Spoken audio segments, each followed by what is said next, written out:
There we go. Okay. I just had to check and see on my phone if we were live.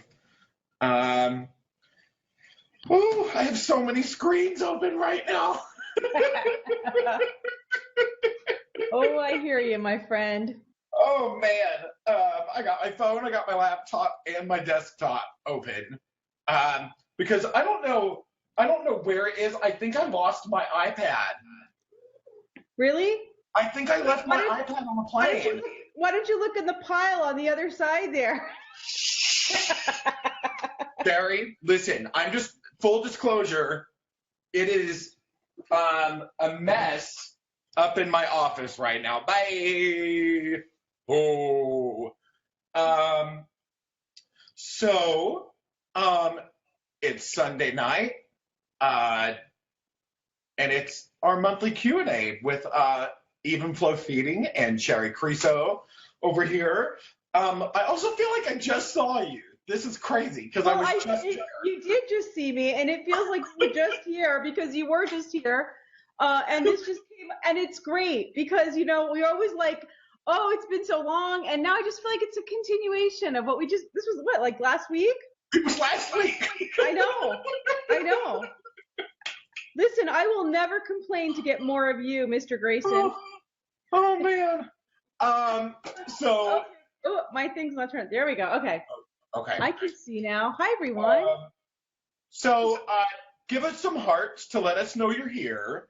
And we've collected a lot of questions. Sherry's going to answer them. I will chime in as needed or just when I feel sassy. By participating tonight, you will be entered to win a breast pump from Evenflo.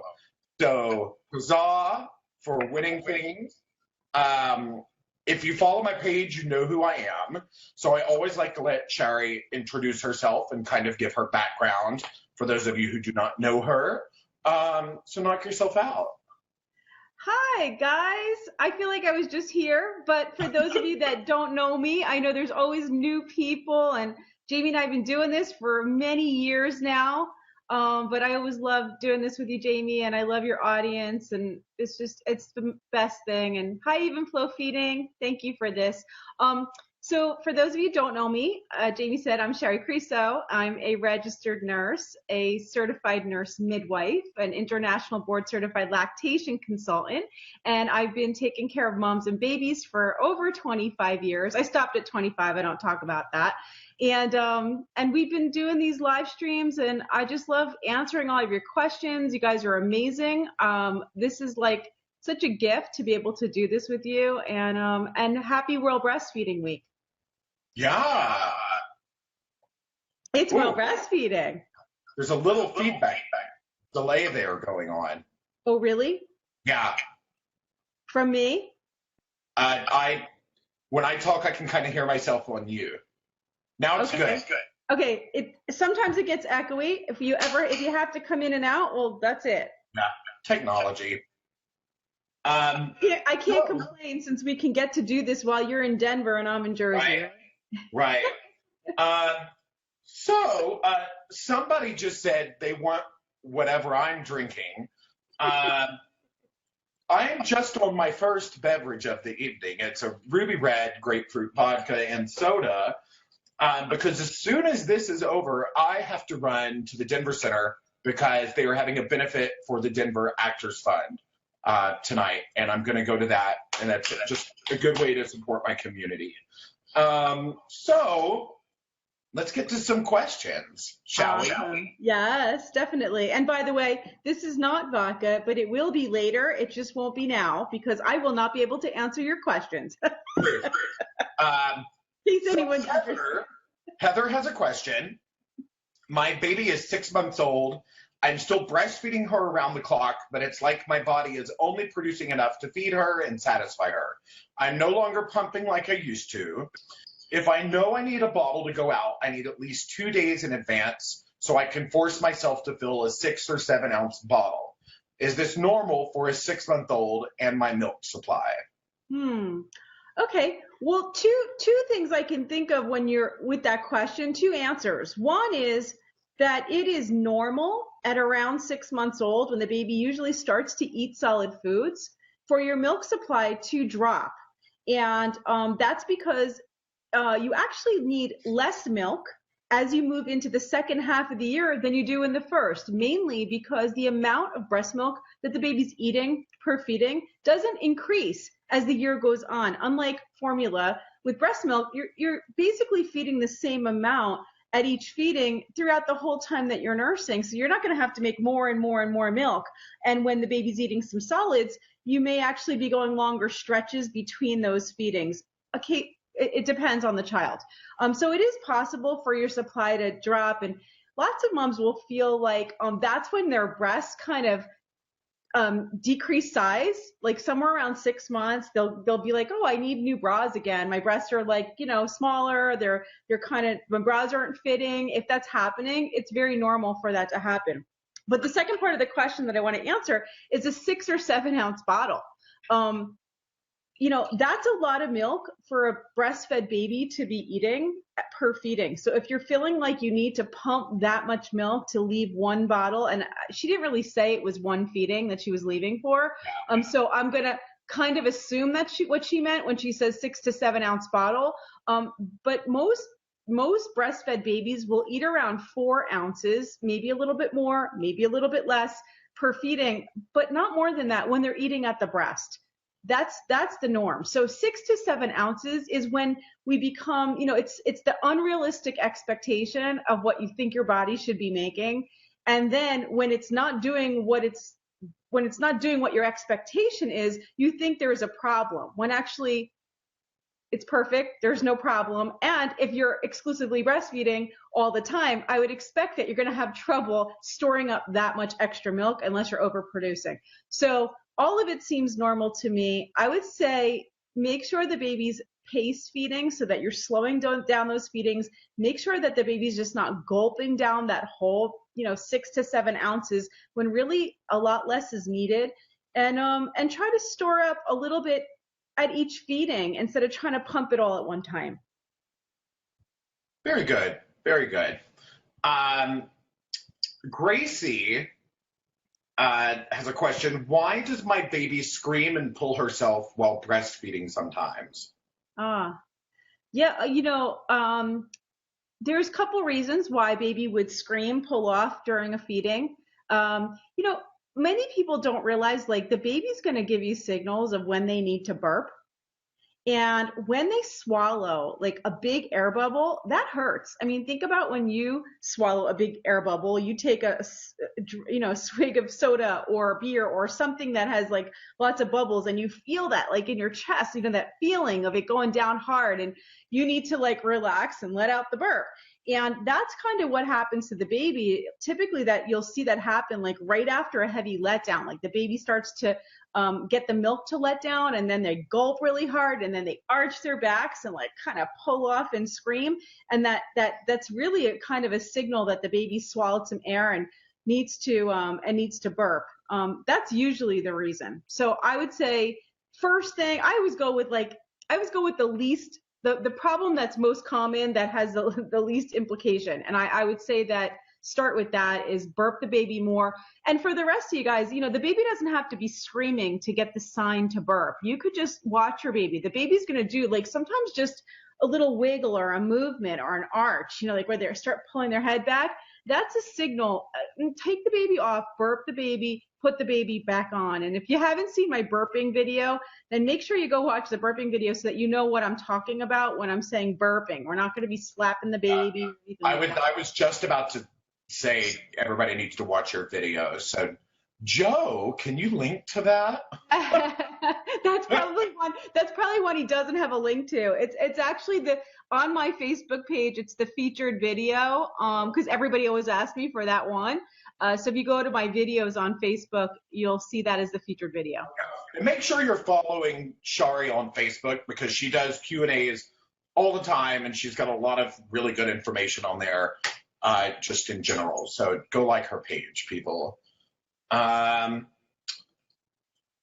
Okay, so Brianna I have a question to be answered if possible. I heard your baby can get out of your breast what your breast can hold. Is this true? That's why some women have to nurse more who hold less than moms who hold many ounces. Also, my 6-month-old is starting to reject one breast. Does this mean if she rejects altogether, I will have to nurse constantly if she is just feeding from one side? She's 6 months old. Oh, yeah. Awesome. No, that's very true. Actually, the first part of her question is very true. It has to do with breast capacity. And what that means, breast capacity, is that when you think about when you hear someone talking about they breastfeed their baby and they're nursing every 2 hours, around the clock, every 2 hours, and then you've got another mom who says, my baby eats every 4 hours, and both babies are growing perfectly. Both babies are doing fine. What's the difference between one child and another? Why would one need to eat more frequent than the other? Sometimes it has to do with their age. When they're younger, they tend to eat more frequently, for sure.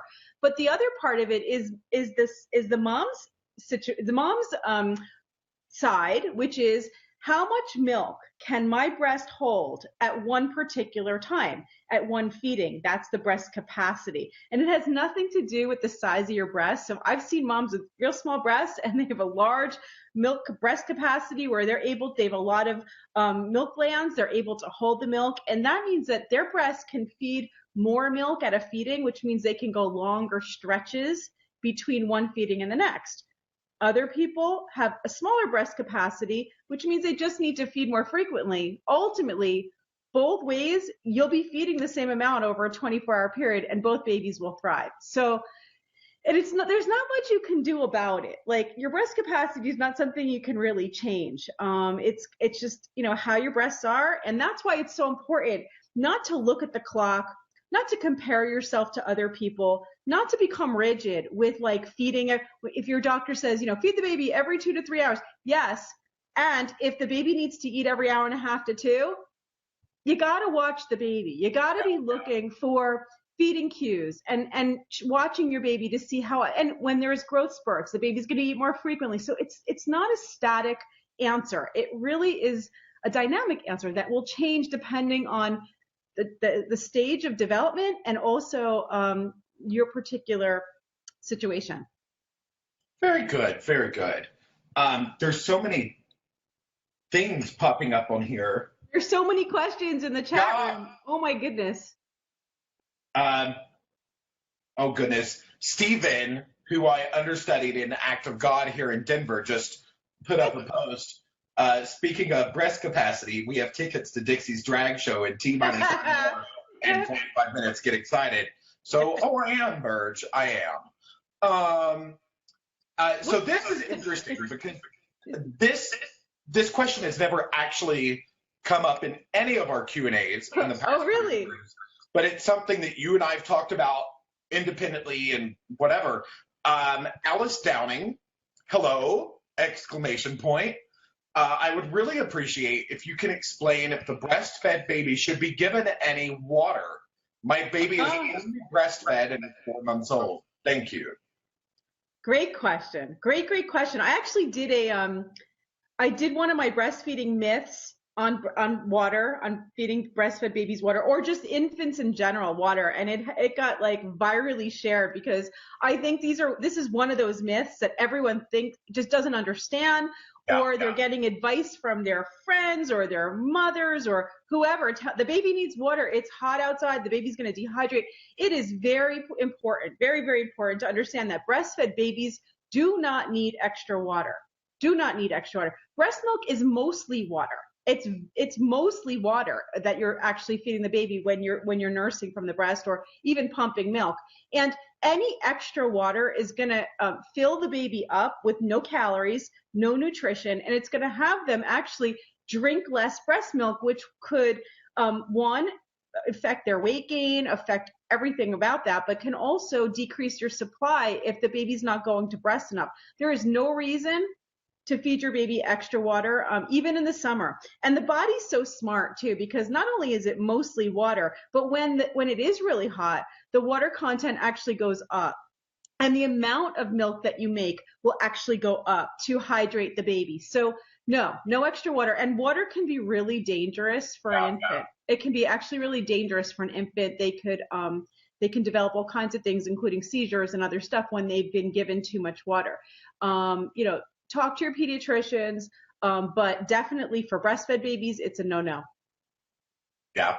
Even when they're hot, even when they're sick, even when they're vomiting, it doesn't matter. Always breast milk. Yeah, it was a couple years back. There was a very sad case that went viral. It was shared everywhere. A baby passed, actually, because he or she, I can't remember, was given water, and they got very sick. Yes. It throws off all their electrolytes. It can cause seizures in babies. It is a very dangerous thing to do. It's not what we want to do. And it's a very old-fashioned, old advice. Yeah. Remember before we went live and I was like, it's really humid out and it's supposed to rain? It just started. Oh, that's good. It'll start to get less humid now. Thankfully. It was actually humid in Denver today. It's weird. It's been raining here for weeks, and the last few days we have nice, cool, like almost fall-like weather on the East Coast, New Jersey in the summer. I'm just shocked, but I'll take it. So offshooting from the water question, I had a lady on Facebook. I'll go to Facebook here in a second. A lady asked today, she's having issues. I want to say her baby is 16 months old. And how do you get the baby to not nurse as frequently at night? And the 16-month-old will also not drink whole milk. And how does she address that? And I know we've talked about this before, but there's no reason for babies to drink milk. There's no reason for us to drink milk. You can get the vitamins elsewhere. Just to lay that out there. 100% true. And it's not just that not only is there no reason that they have to drink milk, it's not even that healthy for them. And this goes against everything that you will hear from, I guess dairy industry, I'm not sure. But, cow's milk is not really the healthiest thing for our body. So there are other things that you can use, other types of milk that you can drink, but not cow's milk. And then, like Jamie said, calcium and all the other nutrients can actually be gotten in other ways that are actually more absorbable by the body and in larger quantities. Just green leafy vegetables you're going to get in there. It's way better for you. Yeah. So it's kind of one of those subjects where everybody's like, I love my milk.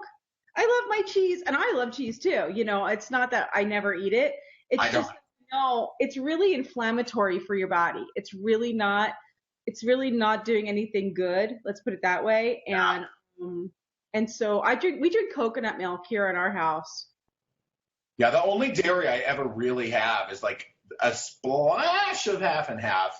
Yep.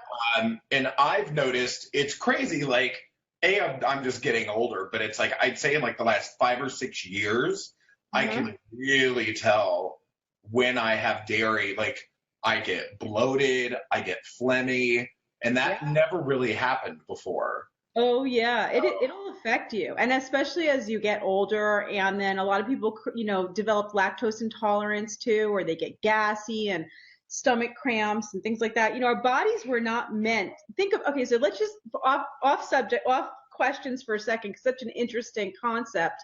The idea that, we're supposed to drink milk, most of the world's population is lactose intolerant. The idea that, we can drink milk, that's actually a minority of the population of the world can actually tolerate milk past infancy or past like 5 years old. So it's not really the norm to drink cow's milk and, or even any kind of lactose at all. Our bodies are designed to have lactose, of course, when we're nursing, because breast milk has 10 times the amount of lactose in it than cow's milk. But somewhere around 7, 8 years old, that lactose tolerance, or the enzyme, the lactase in our body that breaks down lactose, starts to disappear in most people. And if you look around the world, it's actually the recessive gene in a sense, the minority. So, we weren't really supposed to be drinking milk past the stage of weaning. Yeah, it's super. I had a conversation years ago with my friend Rodden. She's a dancer, and we were in a show together, and she didn't do milk at all. And she was like, it's the weirdest thing in the world that we as, humans are taken off of the human protein in breast milk and expected to drink bovine hormones. Yeah. And I every now and then I'll want a glass of milk, but when you think about what milk is and we get it out of these poor cows, it's kind of disgusting. Yeah. It is it's in some ways, yes. In other ways, it's just what they do to the animals too. I mean, I think that if you're gonna drink milk, I think it's a good point to say, make sure if you're gonna drink any milk, then please, at the very least, make sure that it is organic, it's hormone free, it's antibiotic free, it's all those other things, because just regular straight milk is pretty bad. And there's a lady here that just said, we drink whole milk and haven't had problems. Should we switch even if we feel okay? If you feel okay, like, whatever, but there's no reason to drink milk at the end of the day, really. My answer would be switch. Yeah. It's like you can get vitamins elsewhere. So yeah, it's not just that there's an alternative that you can do instead of. It's actually not that good for your body. Yeah. Oh man. Okay. So we got a couple questions here, and then I'll jump over to Facebook to get some questions from there, because there's a lot. There's a lot of questions on the Facebook. Can I just bring up something, what the prize is tonight? Because I have it right next to me. And I know Evenflo Feeding's in the room, and it's World Breastfeeding Week. And I just want to do a shout out to Evenflo Feeding, because I've been working with this company for 6 years. And very intimately, I helped to design the Evenflo Feeding Advanced Double Electric Pump, and they're just my partners and my best friends, and I adore the whole team at Evenflo, and they're amazing people that have created amazing products. So especially this week on World Breastfeeding, we're about to end World Breastfeeding, I think tomorrow, and I just want to say thank you to them for creating something and a company that has supported so many moms over the past few years and allowed me to support so many moms. Even what we're doing here together, Jamie, we can keep going on with questions sometimes and forget that there's a reason that you and I are both sitting here and able to talk to all these moms. And I want to say that. So, yeah. And this so is the give hearts to Evenflo. Give those hearts to Evenflo Feeding. Yes, exactly. Exactly. Hearts to Evenflo. Since we're here, you brought the pump up. This might be a good time to actually I know you wanted to share the video you made. Oh, I do. Yep. So just to talk about the pump and features of the pump, this might be a good little time. Absolutely. Thank you. We always talk about the different features. And as I was saying that, when Evenflo had me come in with them and work with them to design the pump, the reason that they asked me was because there are certain features that I would look for in a breast pump. Spending all these years with nursing moms, what would I like to see if I could design from scratch, which was like a dream come true anyway. If I could design something from scratch, what were the must-have features that I would put into a pump? And we always answer that question, and a lot of people ask me, and so I made a little video of my breast pump checklist that will give you the most important features, and instead of talking about it, we'll go ahead and play it for you so you guys can all watch the checklist here. So let me show you my skills here and bringing up this. Hold on I got skill. All right, so first let's change that, and then let's bring up the video. Okay, here we go. Let's face it, your breast pump is one of the most important items that you will get when it comes to your baby. Do you know what to look for? While some pumps may come with a fancy name or price tag, they may be missing the most essential features which can affect the functionality and the performance. You don't want your pump to suck. Before you choose your breast pump, make sure you learn the features that are most important and must-haves. All you have to do is follow my breast pump checklist. All pumps come with either an open system or a closed system. Open systems do not have a barrier to prevent milk from getting into the tubes of your pump. This can cause mold, bacteria, and viruses to grow. True closed systems keep your tubing clean and protect your precious milk.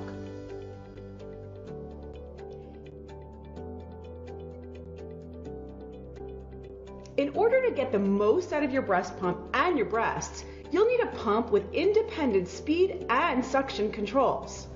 Pumps that have one dial, minimal settings, or features that try to do it for you will not allow you to be fully in control.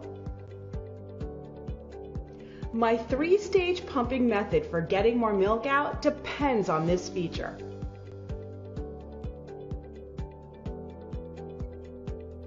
Not all women come in the same size. The flange, which goes up against your breast, comes in different sizes too. If your flange does not fit, you will feel pain and you will not be able to get your milk out. Since the best fit is determined while using it, always look for a pump that includes multiple flange sizes in the box.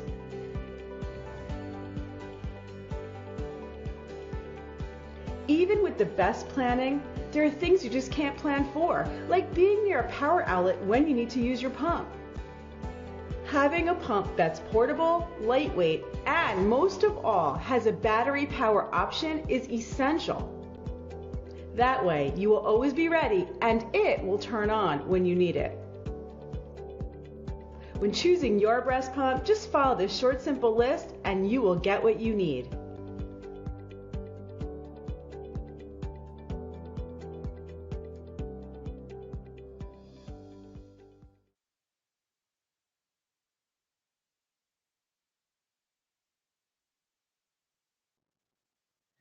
All right. Are you back? Okay. We're back. That's the first time I've ever watched that video. Oh, really?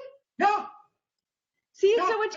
It's so easy. We can just play that, and everybody gets to see all the features that you and I are constantly talking about. Yep. I thought that was.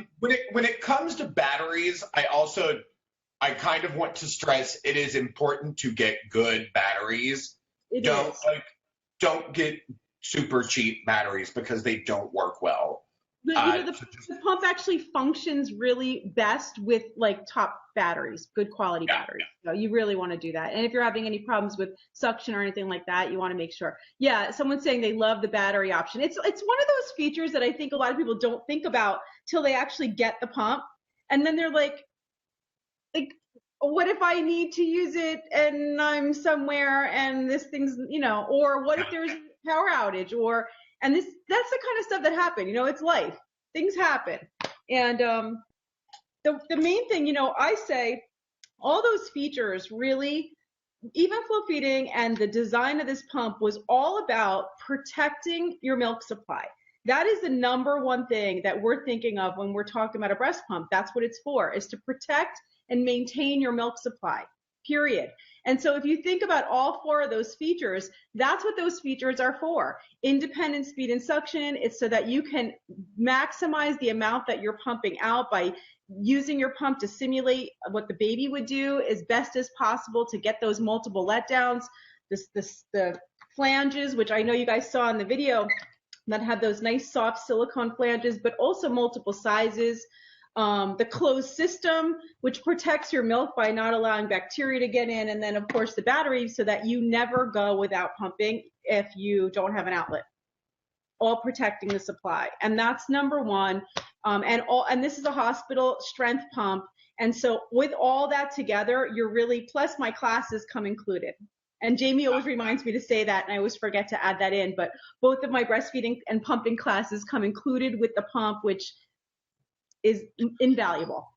Correct me if I'm wrong, but as far as I know, this is the only pump you can buy or get covered through your insurance, whatever, that actually comes with education. Real education, yes. It's the only one that comes with real education, meaning These are my full-length classes. I sell these classes. People buy these classes from me, and I'm glad they do. They may have other pumps, and they're available that you can go ahead and get the classes. But when you buy an Evenflo Feeding pump, you get those classes. And so, yes. But there was a reason. Again, it was like I'm talking about their commitment to moms. They didn't have to do that. They do that because we all know that what good is the product and the pump if you don't know how to breastfeed? The pump is a support for your nursing relationship. If you don't know how to do that, that's number one. So what good is it? It has to go together. I just real quick, I also love that like all of the higher ups or whatever at Evenflo, it's Evenflo Feeding, it's women. All women. Like it is a female driven company. And I think that's so great. And like, you know, whenever we get to see, you know, Elise and everybody, it's like just the best because I love them. All women, all nursing moms, past or present. Lauren's nursing her baby right now. And it's great because you've got a team of people who really understand. They've been there. Yeah. So they're thinking differently. So I'm going to go to Facebook now. Oh, can I get the link, Jamie? Joe's going to post a link for Evenflo Feeding because it's available through insurance. So if you guys, you know, insurance covers these pumps, and we're posting a link up right now to get your free pump. And you guys can go to that link. You can click on any one of the DMEs. It's actually the preferred way of doing it. Instead of calling your insurance company, click through on this link here and choose one of the DMEs to let them do the research for you and ask for the Evenflo Feeding pump. If one of the companies tells you that they don't take your insurance, go back and click to another. There's about 4 there, and I have some others. If you can't get it, message me. We'll find a way. Yeah. And the good thing is, you know, you look at other pumps on the market that are $300-$400, you know, whatever. This pump, if for some reason it's not covered with your insurance, it retails right around $100. Yeah, totally.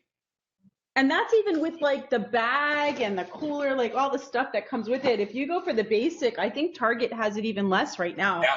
So just for the pump itself with the flanges and everything. And even when you get the basic version, you're getting all 3 size flanges anyway, and you're getting the education anyway. All the essentials, including education, comes no matter what version you get. We don't leave it out. It's essential. That's why they're essential. So, totally. So, Alicia, I hope I pronounced that correctly, has a question. Lightning. One of my twins has a tongue tie. I currently use a nipple shield, but he doesn't always take that well. How can I help him latch and get a good feeding? Okay. Well, you know, if the baby has a tongue tie, this is a good point. Tongue tie is not an uncommon situation. Mostly misdiagnosed, underdiagnosed, and not resolved the way it needs to be. So for my first question to her would be, are you planning on fixing that situation? Because it needs to be fixed. If there is a true tongue tie and you're struggling with breastfeeding, this needs to be done ASAP. But it also brings up a really good point too, because, you know, when it comes to tongue tie, it's nothing new. It's something that as humans we've dealt with for, you know, forever.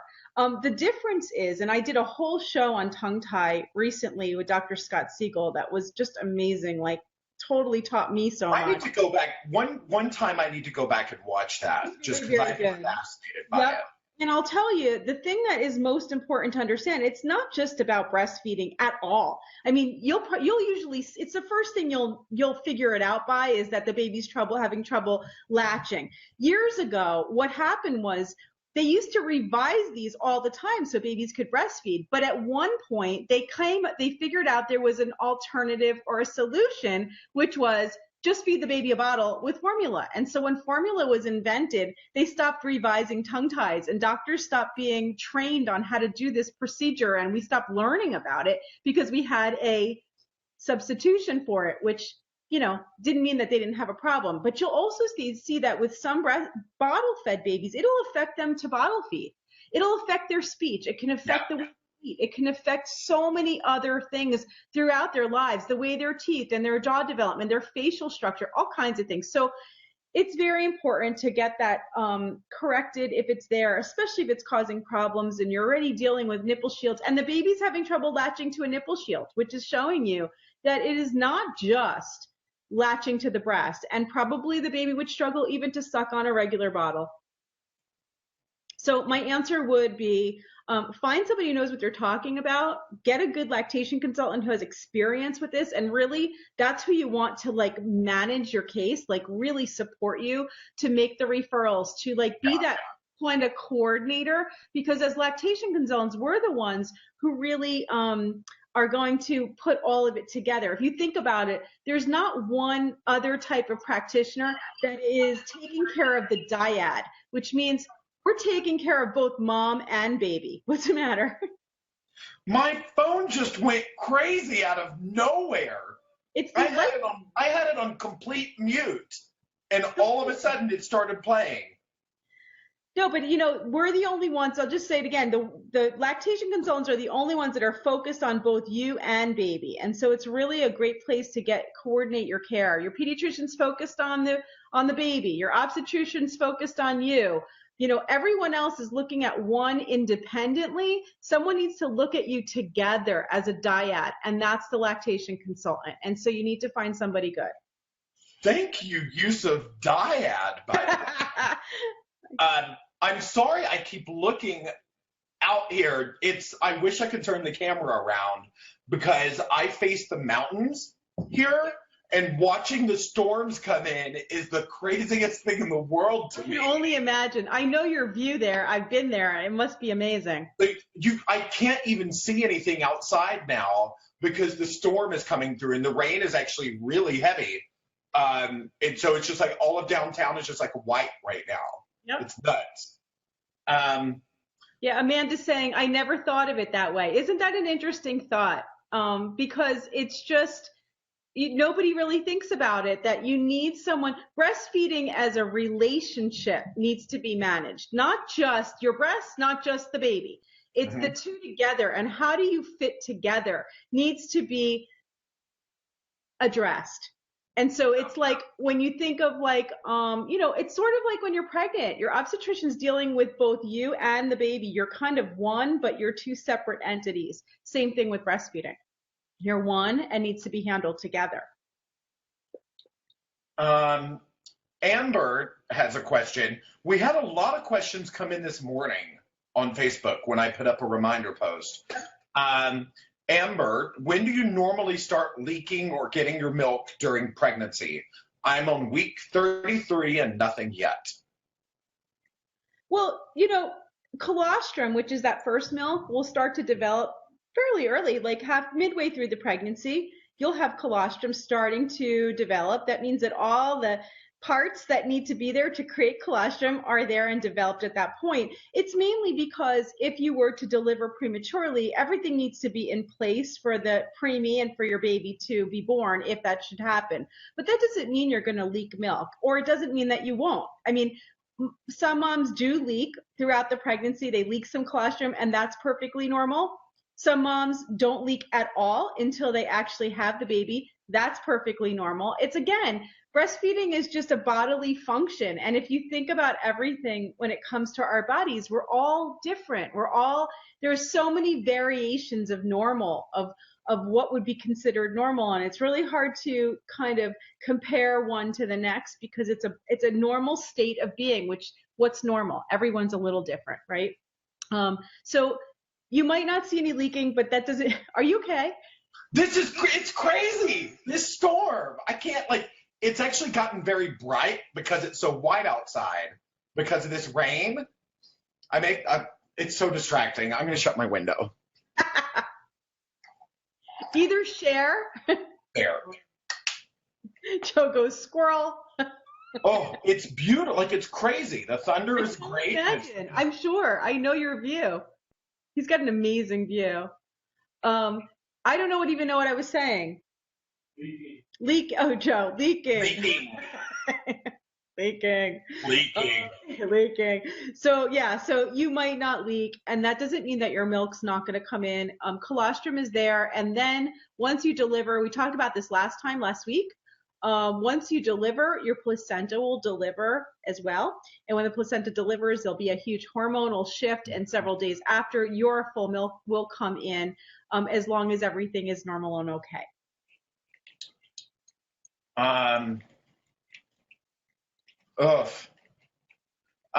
Hannah has a question. I have a crack that, despite my best efforts, shields, LC, latch tie, consultants, creams, I've never been able to get it to fully heal.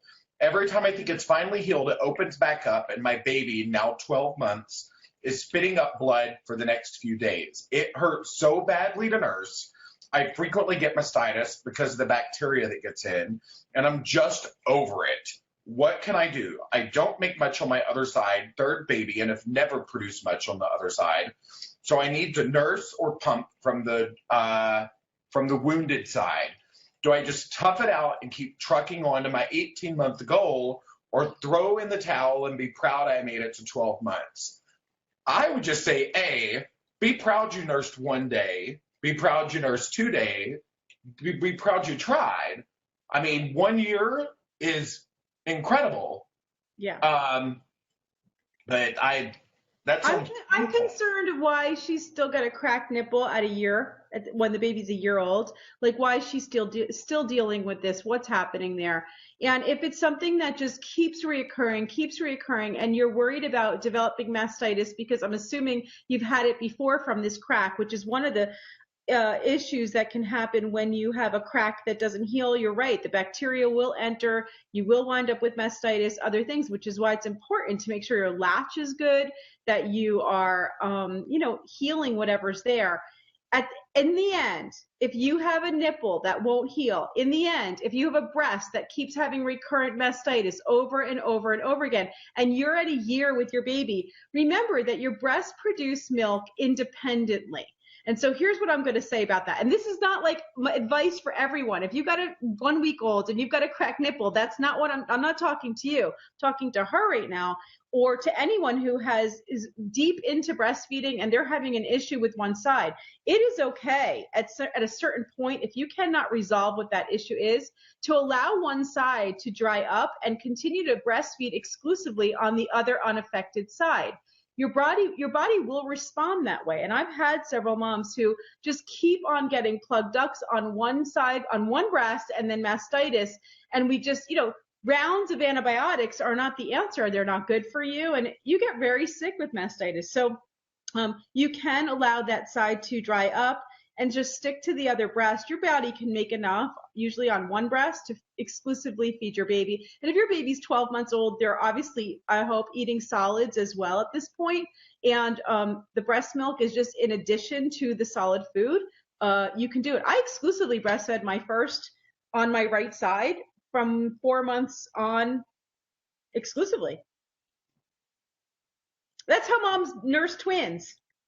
You can make enough on one breast. Yep. So I'm not really sure, without working with her directly, to know why is that nipple so cracked? What is going on? And then, for everybody else out there with cracked nipples, worrying about bacterial infections, things like that. I know you've worked with this company before, but I just started really learning more about it and just trialed it with a few moms. It's the Silverette cups, and they work really well, really well. Little silver cups. One is going to be that it actually it works on the bacteria, so it gets rid of the bacteria that's there, and so that helps to prevent the mastitis from occurring. But it also helps to keep the nipple away from the bra, so that there's no friction. So I just used it on a few different moms and loved it. They're great.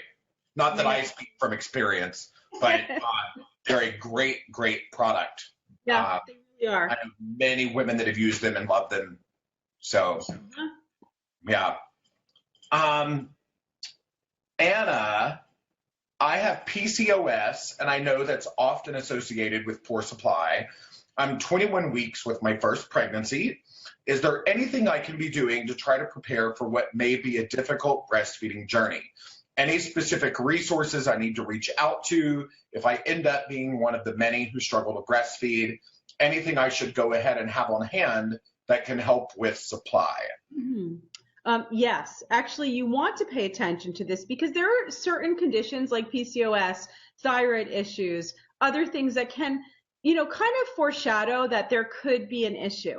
I always want you to keep in mind that it doesn't necessarily mean that you will have an issue. It just means that you want to keep that in your back of your mind that this could be an issue. And so that way you're working with the right people. What I would first and foremost, like I said before, while you're pregnant right now, have these conversations with your physician, as well as finding a lactation consultant now that has experience with PCOS, with low milk supply. I'm talking about an IBCLC as well.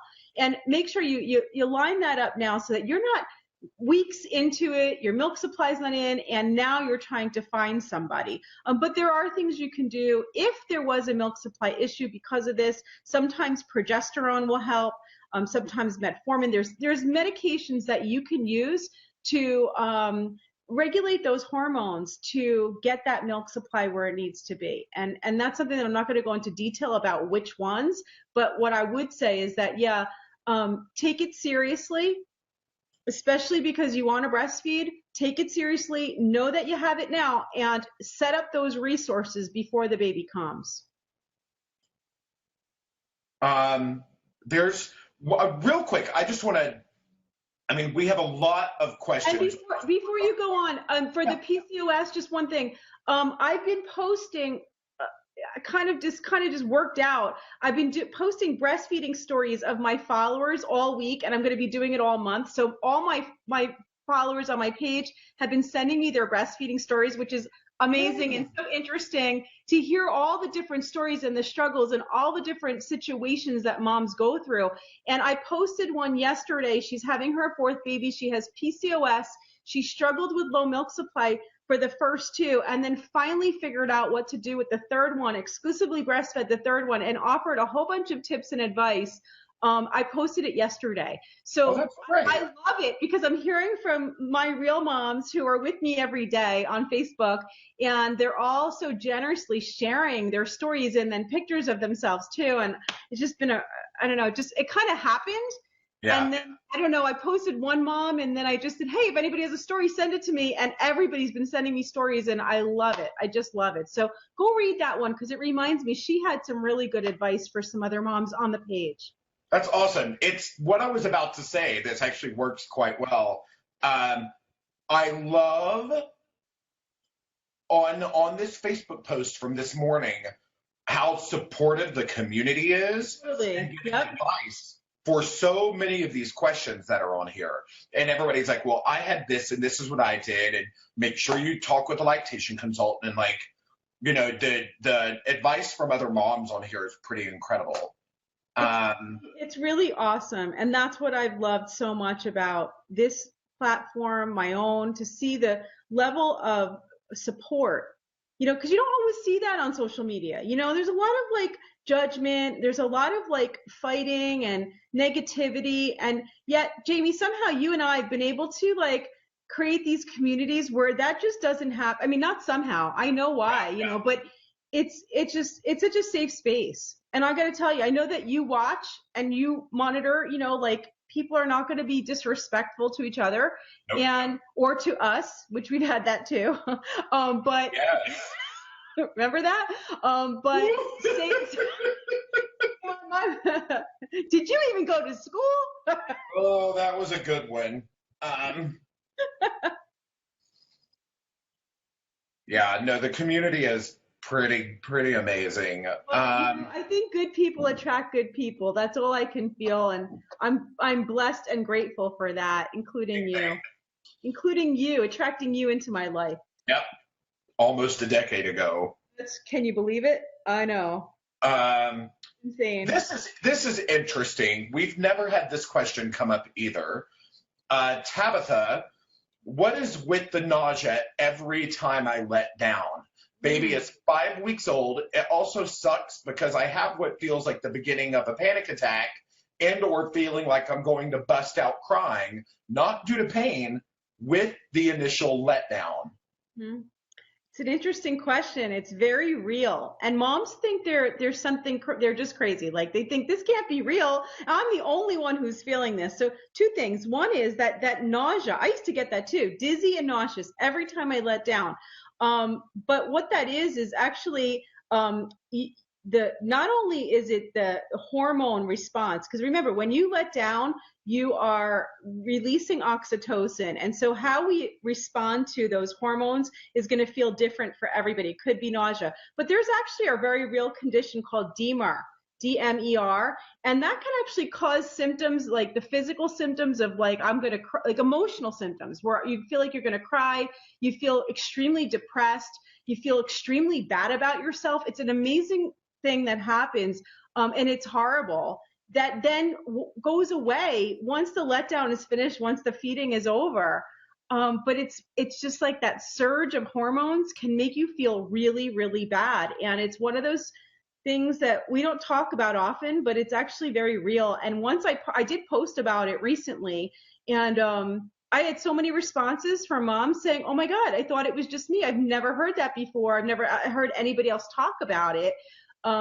But it's real. And so that's what it sounds like she's dealing with right now. Lots of times, if a mom knows that that's what it is, it's a lot easier to handle and deal with because you know that it's fleeting. You know the thoughts are fleeting. It's not postpartum depression. It's not something that's going to stay. And you start to realize like it's going to pass quickly, but it is real.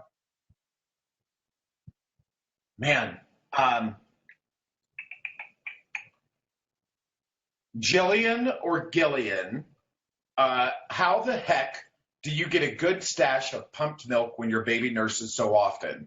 I have to be, ba-bam, full in order. I guess it was an onomatopoeia, or whatever, bam, full in order to pump just 100 milliliters. Usually she wants to eat whenever that happens, and that is only if she sleeps through the night and they are bursting. I'm getting married next month, so I need a stash for a night away. Okay. Hey, congrats on your impending nuptials. Absolutely. Congratulations. She's 4 months old. It's a frequent question from moms who are exclusively breastfeeding, because if the baby's always attached, then when do you actually get that extra milk and how do you do it? I actually did a whole video on this, but it was what you're looking to do is find those extra times. Maybe pumping. The time I had the easiest, or most moms have the easiest time getting extra milk, is when the baby's latched to one side, put the pump on the other side. Usually first thing in the morning, like those early morning feeds are when you're going to be the fullest, versus like late afternoon or early evening when your milk supply is the lowest. So don't pick the time when the milk supply is lowest. Don't pick a time when your baby may be going through a growth spurt and you're trying to increase supply. But try on those normal mornings when you're nice and full, your baby could probably just nurse on one side and you pump the other side. Now, if you're afraid that I pumped the other side and then the baby's still hungry, I don't have milk for the baby, you can always feed the baby what you just pumped. So it's not like you're losing that milk. You can always follow up with the pumped milk in a bottle. But I would probably guess that you're going to have that extra, and it'll be easier to do than after feeding on both sides, then trying to pump. So I would pump first, then after you pump, feed the baby on the other side. The baby can always get those last drops out that the pump may not be able to do. And the other thing too is that your baby, I forgot what I was going to, oh, my mind just went blank. The white room. That's what it's called. More lately. It's definitely when you're on stage and you kind of zone out, it's called going in the white room. It couldn't have been that important. It must not have been that good.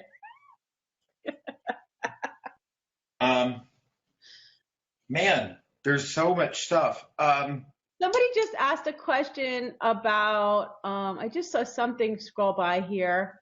Well, somebody said that they have DMER and they didn't realize what that was, and she's going to talk to her midwife. Tabitha, I'm so glad that you heard that too. Yeah, it's not common, not known, but common. Kelly, on the post from this morning and just now, can you discuss oversupply, choking gas, green poo, too much fore milk? she earlier this morning wrote, she's a 6-week-old. He's had a rough time with gas and bouts of inconsolable crying, like hours of scream crying. This is my second child and second time with oversupply and very forceful letdown. Yeah. He chokes and gasps like crazy and can't hardly keep up with the flow. He's had green mucousy stool and the doc found blood in it.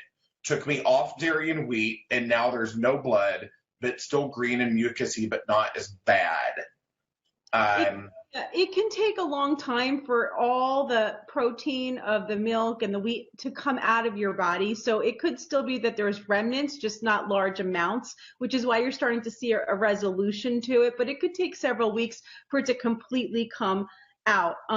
And what I would say is that, I see people saying pump before latching him. That wouldn't actually be my answer to that, because you don't want to get into the habit of pumping your milk before feeding the baby, because it's only going to keep creating more milk. You need to find a different solution. One is, first of all, laid back nursing. And if for those of you guys that don't know what that is, it's where you actually sit back or lay back in a kind of a semi-reclined position and the baby lays on top of you. This is actually a really good position for newborns as well. I find that when they're not latching in regular positions, this is actually their most natural way to nurse. It will actually kick in all of their instincts because their body's touching your body completely. It allows the babies all their rooting instincts and everything else to kick in, and it helps them to latch the breast. But with an oversupply, what else it does is it puts the baby on top, so that if there is a forceful letdown, the milk can come out versus, think about it, they're laying down, it's pouring down their throat. So I would recommend a position change into laid back nursing where the baby's on top versus pumping. I would say that. The other thing is I would stick to one breast exclusively for the feeding, and then the next feeding, feed on the other side. This way it gives the baby a chance to get past that initial forceful letdown, get past that initial foremilk to the hind milk, to the fat, to the calories, and help that baby to digest more of that lactose, which is what's going on when you're not really getting to the hind milk or the fat. This usually will start to decrease the supply as well. So it works on the immediate, and it also works on a solution. And so those are the two things that I would recommend doing. This week and I was just starting to talk about like the baby's natural instincts of, crawling and rooting and going for the breast. And this week, it's Sunday already. Oh my God. So Wednesday, I have a whole episode on skin to skin. And it's going to be awesome. I have a guest who has the exact same credentials as me, which I never see. RN, CNM, IBCLC. She's got the same exact credentials. And her and I, Lisa Palladino, we're going to do this whole show on Wednesday on my platform on skin to skin for World Breastfeeding Week. And it's like, how does skin to skin connect with breastfeeding? Because they go hand in hand. And it's so, so important, not just during the birth, but moving forward. So just wanted to mention that because it's one of those topics that I think every mom really needs to hear. Whether you're nursing right now or you're pregnant or you're planning to have more kids in the future, you need to know the importance of this and how it relates to your breastfeeding relationship. Yeah, agreed. Normally, we can talk longer, but it is just turning 6 o'clock right now. I can't believe that was an hour. Time flies when you're having so much fun. When you're talking about letdowns. Yep. No, you never know. So thank all of you for hanging out and leaving your questions. And thank you, Shari, obviously. Thank you, everyone at Evenflo. Y'all are awesome. And make sure that you like this post and leave some kind of comment, show us some love, whatever. And we will go through and pull a winner for a breast pump. I would love for them to post and tell me what, like, one thing that they love, like one feature that they love on the pump that they learned tonight that was important.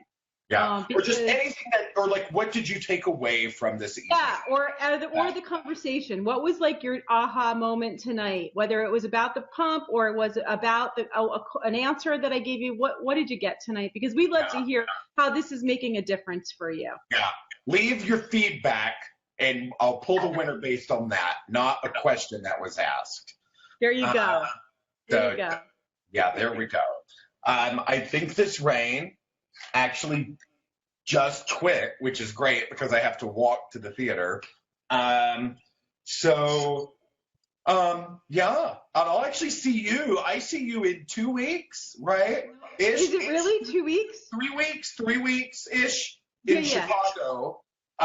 We're going to do a Q&A that Friday, the 24th or whatever it is, the 24th. We'll be doing a Q&A that night together.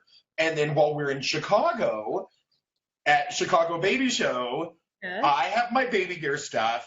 You and I get to do a breastfeeding Q&A live in person, and then we have our panel.